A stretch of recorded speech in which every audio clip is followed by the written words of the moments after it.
25 million people, man, we ain't got to worry about them having any kind of water.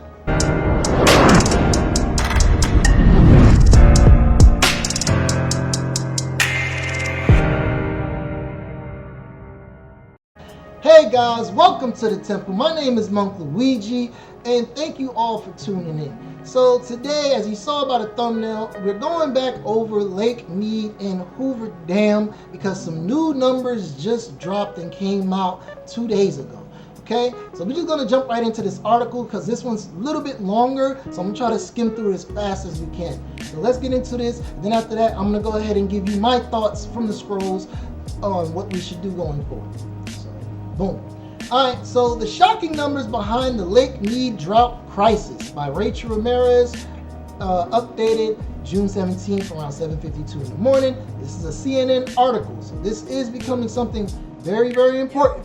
Now, I wanted to show it this way because as you can see, they have a before and after from 2000 to 2020 of the water at Lake Meade being a lot larger in 2000 as we go into 2021, which is this one currently. So as I put it back in the split view, you can see that, well, as you can see from 2000, it's a lot larger. You can see the body of water, it's grown, it's nice, it's flush. And then over here, you can see that there's a drastic change on the landscape and the water well where it's located. Let's go ahead and dive into this article. The United States' largest reservoir is draining rapidly. Plagued by extreme climate change fueled drought and an increasing demand of water, Lake Meade on Wednesday registered its lowest level on record since the reservoir was filled in the 1930s. Lake Meade, a Colorado River reservoir just east of Las Vegas, viva Las Vegas, but I have to throw that in there, on the Nevada-Arizona border, is poised to become the focal point of one of the country's most significant climate crises.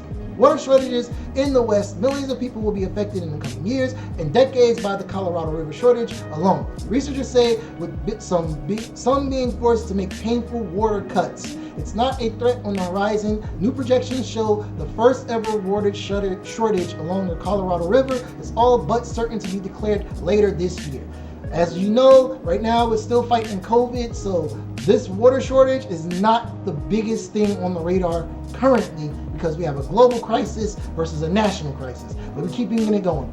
Even without climate change, we would have a problem because we're taking more water out than the river could provide. From John Fleck, director of the Water Resource Program at the University of New Mexico, told CNN. But climate change has made the problem much worse by substantially reducing the flow in the river. Lake Meade is around 143 feet below full, a deficit roughly the height of the Statue of Liberty. 143 feet is a lot of water that has been taken out. As you saw by the pictures, that is a huge drastic change. The water in Lake Meade on Wednesday reached a new low, about 1,070.6 feet. 6 feet above sea level, since it was filled in the 1930s. According to the data provided by the U.S. Bureau of Reclamation, more precisely, every day for the past 8 days has been a record as rapid evaporation and human use of siphoning water from the reservoir. The lake has fallen around 143 feet below its 2000 level when it was last considered full. What's left is a bathtub ring of white minerals as tall as Lady Liberty along the lake's steep shoreline. And here's a photo. As you can clearly see, that's a lot of water gone. A lot of water. As water drains from Lake Meade, a bathtub ring of minerals is left on the shore. Well, that's the caption under the photo. About a century ago, representatives from 7 U.S. states, Nevada, California, Arizona, Utah, Wyoming, Colorado, and New Mexico, struck a deal to divvy up the Colorado River. Hydrologists warned that officials were promising more water than the river could give, according to Fleck. But in an era driven by power and politics, their warnings were largely ignored and plans moved forward. 25 million people rely on Lake Meade water. That's more than the population of Florida. Snaking its way through the Rocky Mountains to the Gulf of California, the flows of the Colorado River are dwindling due to climate change, driven heat, and drought. Among the hardest hit in the first round of water cuts will be agricultural communities, particularly those in central Arizona with less waters. Farmers say they will be forced to follow land. I don't know what following land is, but that's gotta be something difficult. The last time Lake Meade was considered full was 2000. 21 years ago, Lake Meade peaked at an elevation of 1,214 feet. The highest recorded level was in 1983, when it was 1,225 feet above sea level. Experts say it may never be full again. Lake Meade is now at 36% capacity, a number that will continue to fall as the reservoir's rapid decline continues to outpace projections. From just a few months earlier, water levels are projected to drop another 20 feet by 2022. That's a lot of water. Here's a nice little graph indicating how it's been recorded as of late. So its peak highest was around July 1983, and then it was touching it again, going over time. And as you can see, in 2020, as of June 15th, it's at 1,070 feet, which is very, very bad. It's trending lower. The rapid decline scares me, said Fleck. It's dropping so fast that it may be overreaching our ability to cope with the problems. I did not anticipate the bottom to drop this quickly, and we're only talking about Lake Meade. Lake Meade has lost 5.5 trillion gallons of water since then. Yo, that's a lot of water. That is more than 1,000 Olympic-sized swimming pools lost every day for nearly 22 years. When Fleck visited Lake Meade 10 years ago, it was 13 feet higher than the current level. Even then, he recalled being terrified by the rapid water loss. So they've been tracking this for some time. He visited every year since then and has been seeing the physical changes around Lake Meade firsthand. The bathtub ring is a visible reminder of where the water levels once peaked. The lake lost around 6 feet of water to evaporation each year. And climate change is making that worse. As temperatures warm, the snow melt that supplies the rivers decreases and more water evaporates, especially during extreme heat waves like the West is experiencing this week. 6 feet of water is an average loss of 300 billion gallons per year, on top of the water withdrawn for human use and power generation. About 40% of the annual evaporation occurs in June, July, and August, enough to supply water to 75,000 Las Vegas Valley homes for 12 months. Excessive heat waves can easily account for more than 10 billion gallons of evaporated water this week alone. That's enough water to fill 15,000 Olympic-sized swimming pools. And that's just the water. Hoover Dam power generation is down 25% due to the low water levels. The Hoover Dam, which forms the Lake Meade Reservoir, produced about 2,000 megawatts of hydropower, enough electricity for nearly 8 million Americans. And as you can see, we're going right into Hoover Dam. But with less water flowing through Hoover Dam, its capacity has been close to 1,500 megawatts in recent weeks, a drop of roughly 25%. The decline affects several states, including California, Arizona, Nevada, all of which get their energy from Hoover Dam. If the lake loses another 175 feet, water will no longer flow through the Hoover Dam. Experts say the dead pool levels is at 890 feet, at which point water no longer passes through the Hoover Dam, thus cutting it off for everyone downstream.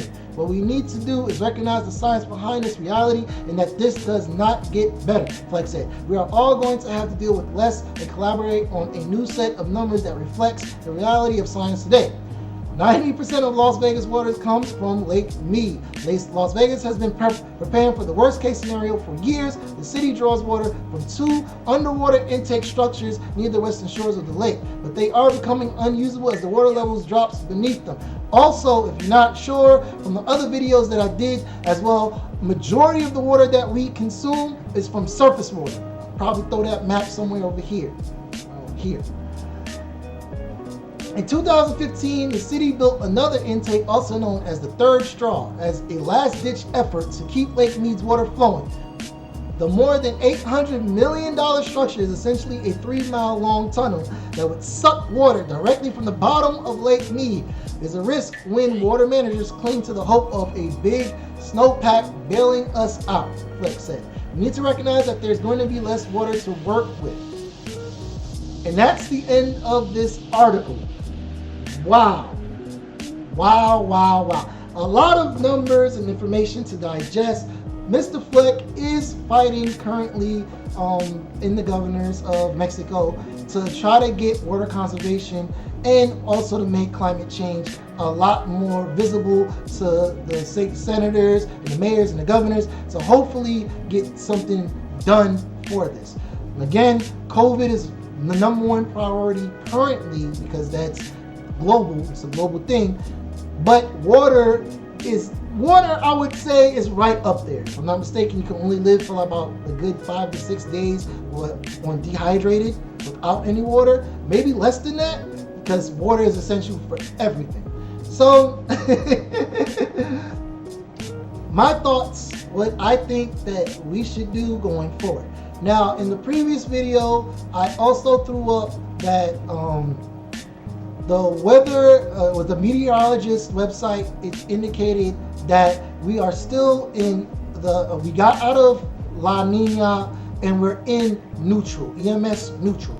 And since we're currently EMS neutral, we're not certain on whether or not we're gonna go into El Nino or go right back into La Nina. And if you're not sure what that is colder weather, wind temperatures coming across our globe, or hotter weather temperatures coming across our globe, shifting the winds of the wind currents across our nation and of course across everybody else around the world.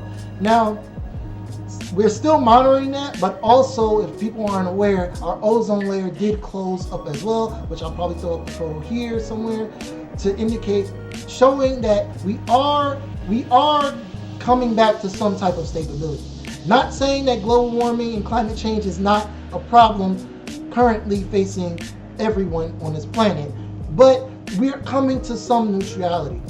This is a problem though for us as Americans. One, we're a first world country. Water shouldn't be a problem. Okay? Water, I don't know why water is this, like we're losing out on water, but water should not be an issue to first world problems. So I came across something for my preppers. They probably know what this is, but this is a temporary solution, however, a means of aid to all the people, because it said about 200 million people will be affected by this cause. So I found something online to add, other than just other than just the distillations that I showed, which is something that we should have been implementing from the beginning, which I'll probably show the photo down below or maybe over this picture here, because I haven't gotten into this yet. But there is like over 7 ways to distill water from the oceans. So I'm not certain why this is not a thing that we're doing. Also, there is a company called WaterJib that has made it possible to pull drinking water from the air. Yes, this is a technology that we have created. So I'm not going to read it all, but as you can clearly see, as they pioneer this capability of being able to do so, they have multiple products that can create over 6 gallons to 2.6 gallons a day, or 2.6 to 6 gallons a day of water. That's a lot of water that can be generated. Oh, you got one that's 1,500 gallons of water a day, right? Now, this is not cheap. This is not cheap.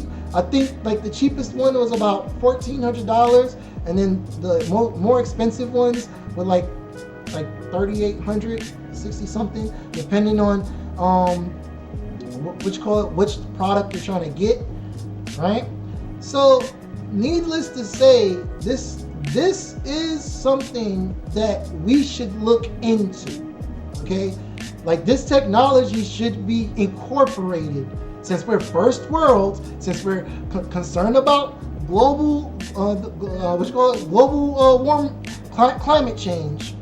This is something that we should invest in as a technology source of creating alternative means of water. Now, will this be something that's like, a huge fix? No. But if we incorporate human ingenuity plus nature's natural flow of how it affects the environment, we wouldn't have to worry so badly about droughts. if we can make something that can hold about 1,500 water, I don't see this not being something that we can create large scale. Hell, they said that they made like an 800-foot big pipe that's like a giant sippy straw.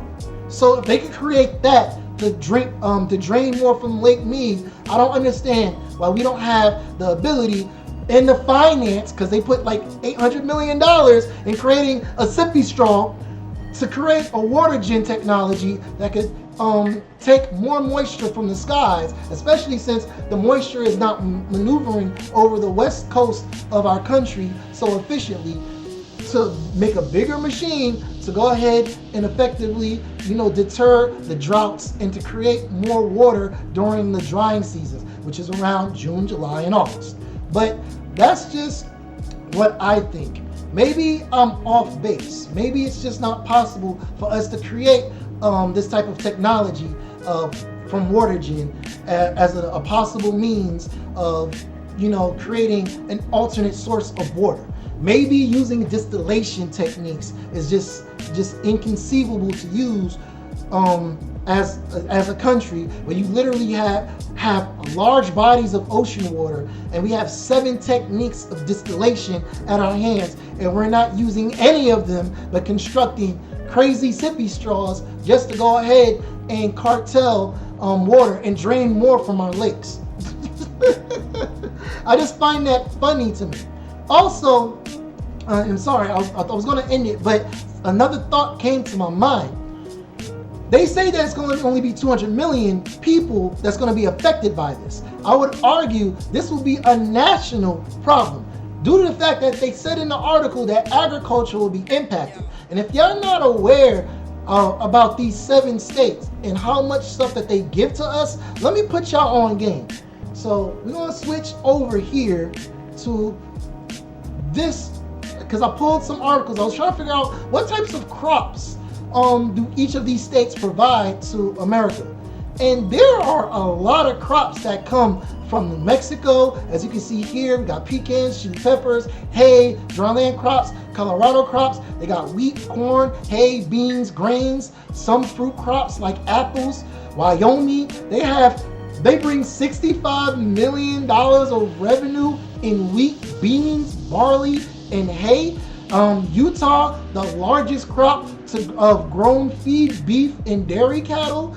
And so the cattle is about to get affected. So for all my steak and burger eaters, you're about to get hit hard. As well as potted plants, shrubs, some corn, barley, wheat. So barley, y'all like to drink y'all alcohol.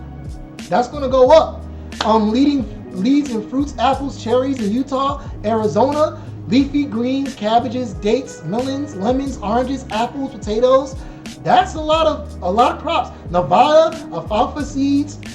I don't know what alfalfa seed is, but you got your barley again, winter, spring wheats, corn, oats, onions, some mints, a little bit of fruits here in California, which is the largest producer of all of our fruits, including grapes, almonds, strawberries, oranges, and walnuts. Figs, kiwis, nectarines, olives, pistachios, prunes, melons, peaches, and plums. So this is going to have a national impact. Very huge, very big. This is a problem. Okay? It's a very big problem. And this is the reason why I'm covering it again.